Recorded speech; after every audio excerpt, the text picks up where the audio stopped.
You've probably heard professional players grunt "ung" or "ah" when they loop the ball. 听过没? This video covers the 4 keys to a powerful forehand. First, the body-led swing, then, a relaxed shoulder, next, a solid stance, and finally, the core and hip rotation that generates all the power. Let's start with body rotation. Do any of you feel it's difficult to rotate your body smoothly? Let me explain why you feel uncomfortable. The reason is that during your backswing, you start by pulling only your arm, while your body remains static. When you rotate your body after pulling your arm back, you end up getting jammed by the ball. So, for all players, especially beginners, remember, your playing hand should be in front of your body, not at your side. You must use your body to lead your arm, rotating to the side. Do not initiate the backswing by pulling back with your shoulder or upper arm.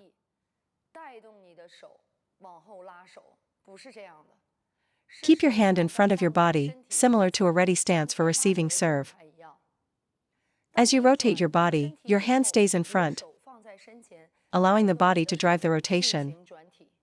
After the shot, return to this position and let your body initiate the next rotation. This is what we call a body-driven swing. So, your hand should be in front of your body, and you use rotation to bring it to your side or a lower position. This way, you won't get jammed and will feel a more coordinated power generation.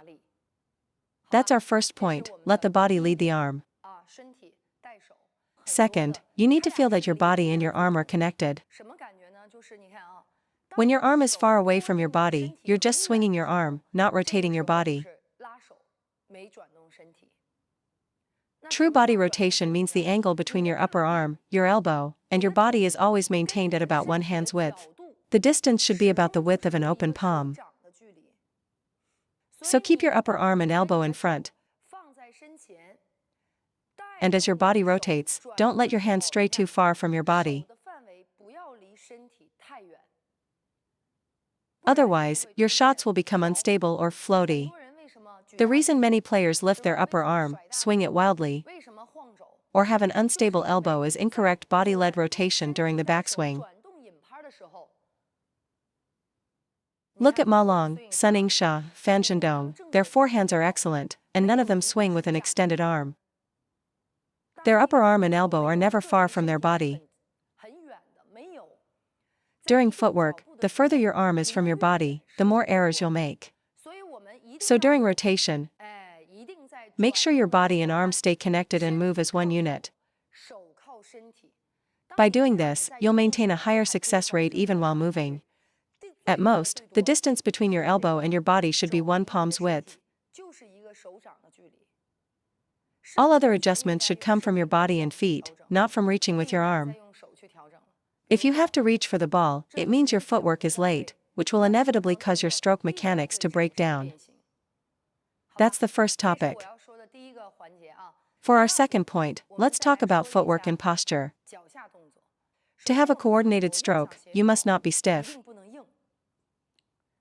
Where does this stiffness come from? It comes from your shoulder. Why do many players' strokes look so awkward?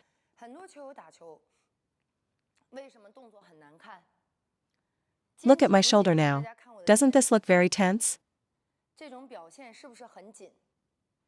Your stiffness is concentrated in your shoulder. It's actually okay to have tension in your legs, hips, or even your wrist. Right now, your biggest problem is your shoulder. We need to be compact in our movements, but being compact is different from being rigid. So how do you relax your shoulders? You can practice tilting your body slightly, whether you're standing or sitting.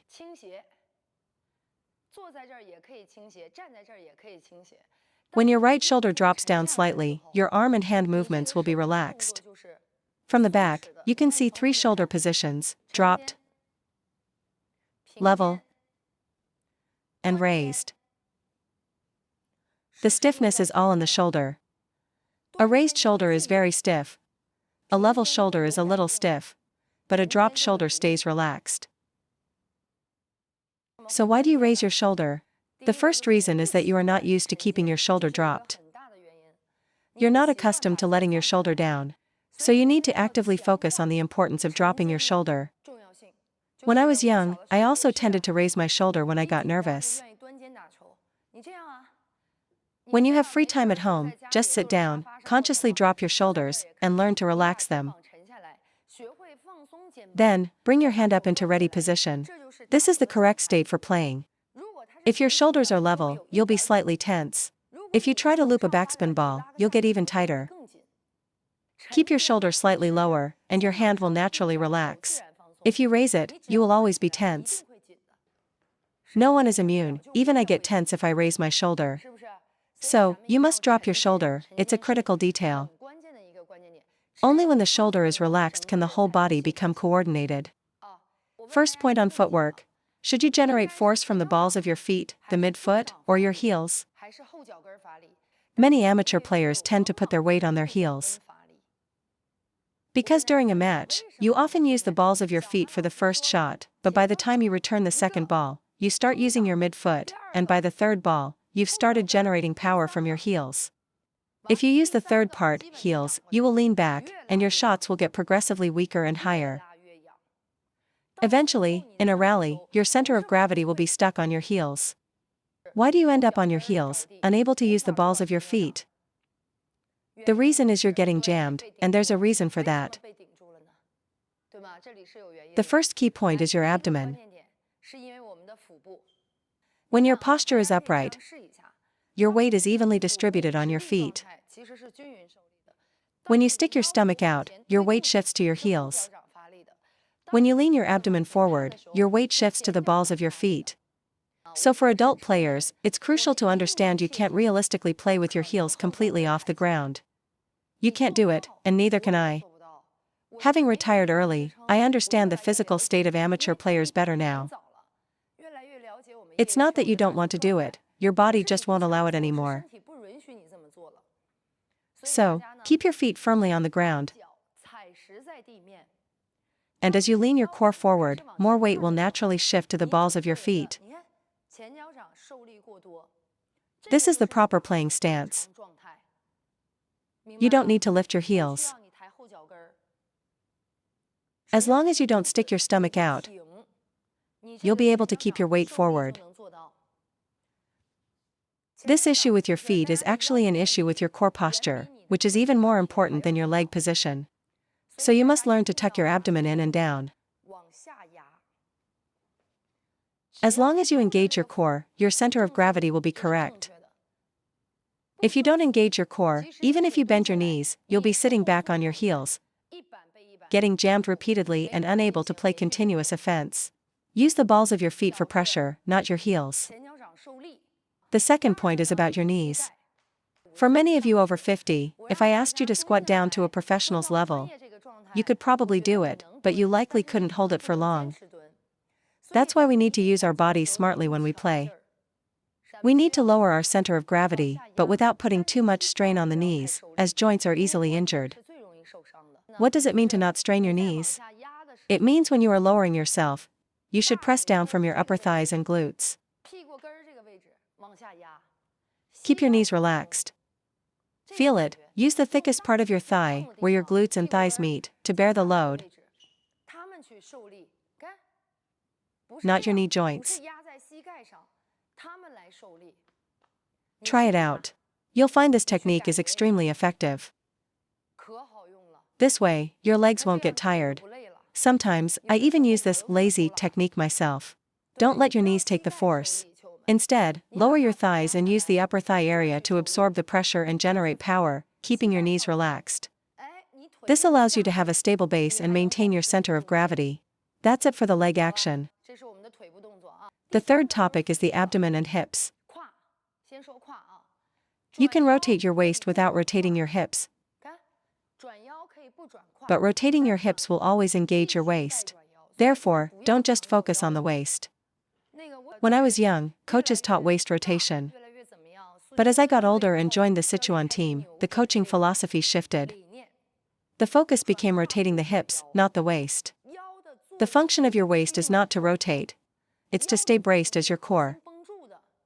For example, you need to engage your abs and hold your breath from your core.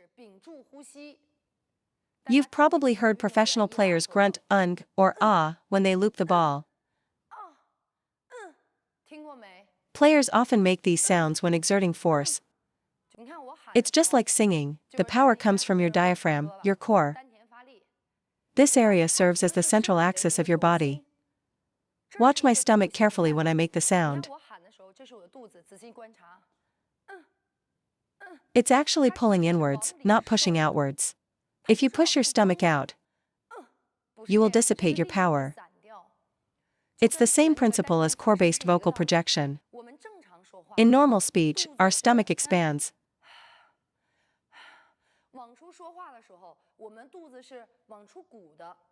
But for power generation, it's the opposite. When you generate power, your core should be pulling inward.